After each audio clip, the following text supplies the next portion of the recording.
Togo Info, le Togo à votre portée. Alors, on doit d'abord dépasser les passions et dire que le chapitre des élections présidentielles de 2020 est clos. On peut juste constater que ces élections se sont déroulées de façon totalement opaque, ce qui était prévisible. Même s'il y a eu quelques ratés au niveau de l'opposition, on constate que le pouvoir en place a tout mis en œuvre pour que les élections soient verrouillées. Alors, tout l'appareil électoral était dans leurs mains et le résultat était prévisible. Alors, est-ce à dire que le combat pour l'alternance que nous sommes en train de mener est terminé? Est-ce qu'on doit abdiquer? Pas du tout. La misère est toujours ambiante au Togo, le panier de la ménagère est toujours vide, les injustices sont toujours une réalité dans notre pays. Et donc, on doit continuer le combat. On doit continuer notre combat pour le changement. Et si c'est à travers les élections que nous souhaitons obtenir ce changement, nous devons savoir que c'est dès maintenant que nous devons nous préparer pour les échéances électorales à venir, en réclamant dès maintenant de meilleures conditions pour les élections, en réclamant l'amélioration du cadre électoral, en réclamant la recomposition de la Cour constitutionnelle, par exemple. C'est la Cour constitutionnelle que nous avons n'a rien d'impartial. On a vu comment le président de la Cour constitutionnelle a encensé, a glorifié le président élu sous fond de contestation.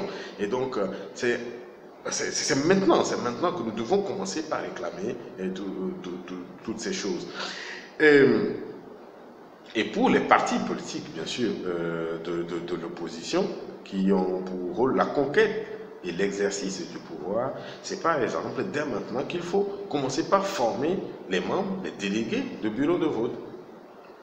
On peut penser que c'est encore loin, mais non, il faut commencer par se préparer dès maintenant, parce que le Togo n'est pas une vraie démocratie, c'est une démocrature. Et donc, pour gagner des élections, dans un système pareil, il faut quand même mettre les bouchées doubles. Et alors, à part les élections, on a vu que c'est possible de provoquer le changement à travers, par exemple, des manifestations pacifiques.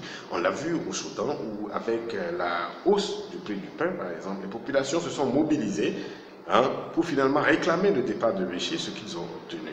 Alors, il y a l'exemple du Burkina à côté, où au temps de Blaise Compaoré, lorsqu'il voulait s'accrocher, les populations se sont décidées et se sont mobilisés, ont manifesté pour exiger le changement. Il y a le cas de la Tunisie, de l'Algérie.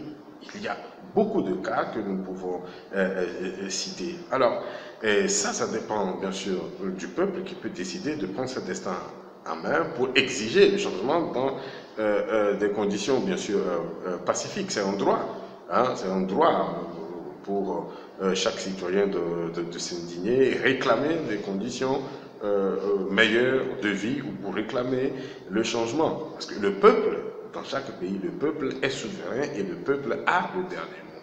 Et donc, il y a cette possibilité également. Si c'est à travers, vous savez que c'est à travers les élections que les partis politiques peuvent prétendre diriger le pays, il faut se préparer, et il faut exiger des conditions transparentes des élections à venir au Togo.